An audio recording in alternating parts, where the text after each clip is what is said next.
Hi, my name's Elizabeth and I'm representing Expert Village.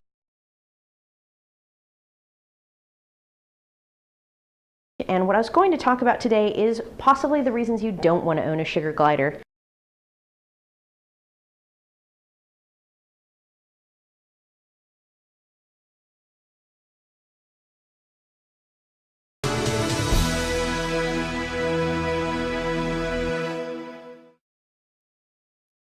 Hi, my name is Dr. David Bruss, and I've been a practicing exotic veterinarian for the last 25 years. I'm the author of Sugar Gliders, a complete veterinary care guide, and I'm also president of the Association of Sugar Glider Veterinarians. Now, before we get started, I should point out that I have 4 of these little guys as my own personal pets, and I work with literally thousands of sugar gliders every year on a professional level. Because of this, I'm constantly amazed at the mountains of distorted misinformation I find out on the internet all the time about sugar gliders, especially from people who claim to be experts. Hi, my name's Elizabeth and I'm representing Expert Village. In fact, that is one of the main reasons why the Association of Sugar Glider Veterinarians decided to produce this video series so that owners and potential new owners like yourself finally have a reliable source of veterinary approved information that you can trust.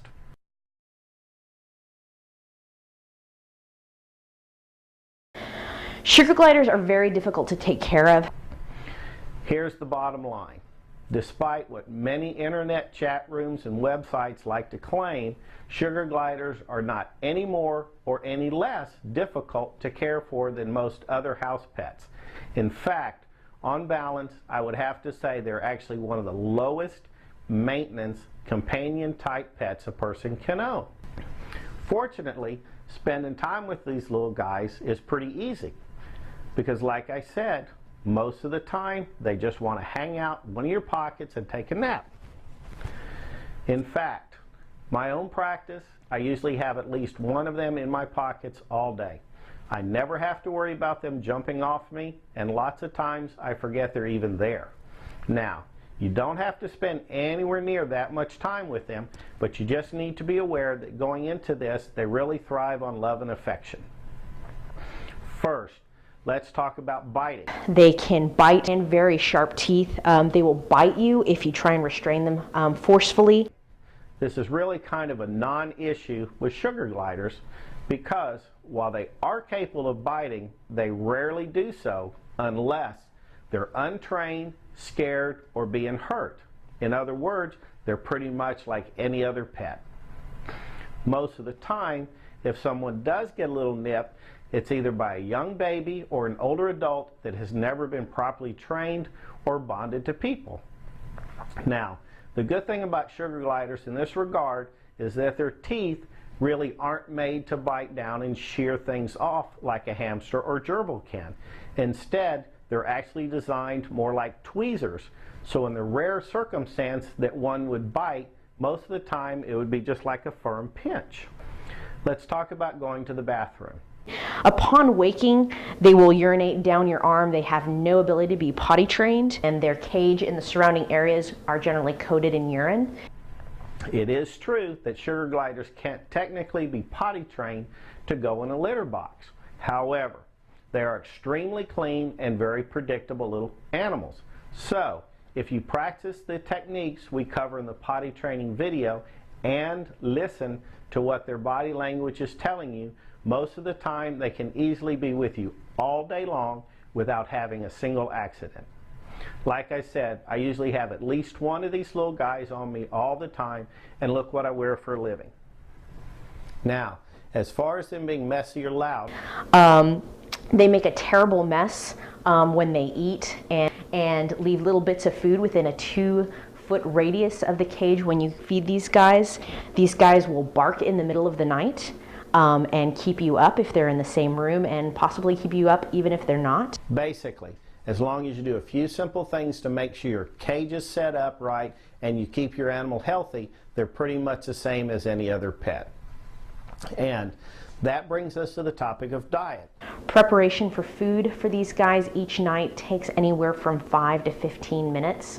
A lot of times you have to keep live insects in your house to feed these guys properly. Preparation of food, if it doesn't take you 10 minutes that night, can take you 2 or 3 hours over a weekend so that you can prepare it ahead of time. You can't just go to the pet store and pick up all the supplies that you need to take care of these guys. It oftentimes requires visits to online specialty stores to get the supplies that you need, or oftentimes you have to go to the grocery store and buy human food for these guys. There is no kibble that is just all in one to feed them.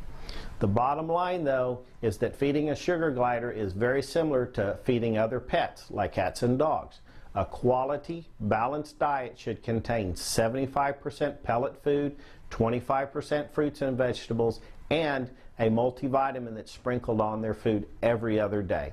All total, it should only cost around $10 per month to feed a single healthy sugar glider, and it doesn't have to be any more complicated than that. Now, let's cover a topic that is directly related to diet, and that's smell. If you don't clean their cage every couple of days, there's a definite odor to them. Internet websites like to say that sugar gliders stink terribly and that there's no way to fix this. There's a definite odor to them. Now, just to be clear, all animals obviously have some sort of smell, but most people find that a properly fed sugar glider usually smells kind of like a puppy. However, what these same sites then forget to tell you is this odor is usually a direct result of following the same complicated, expensive diets that they insist on using. When it comes to sugar glider odors, the bottom line is this. As an exotic vet, I can tell you for a fact that usually what you feed any animal usually has a direct effect on how it smells. For example, if you feed your sugar glider excessive amounts of proteins, meats, sugars, and live foods like crickets and mealworms, they will probably develop a pretty strong odor. On the other hand, if you follow a well-balanced diet like we outlined in this video series, your animal will probably have almost no discernible odor, especially if it's been neutered. In fact, whenever people remark about how clean my gliders smell, the next question out of their mouth is usually, how often do I give them a bath? When I tell them never, they're amazed. Actually, to kind of wrap this up, if I had to compare a sugar glider to any one other type of pet, it would probably be a dog. Because from an owner standpoint, they are similar in a lot of ways. For example, when cared for properly, they can live 12 to 15 years, or pretty much the same as most canines.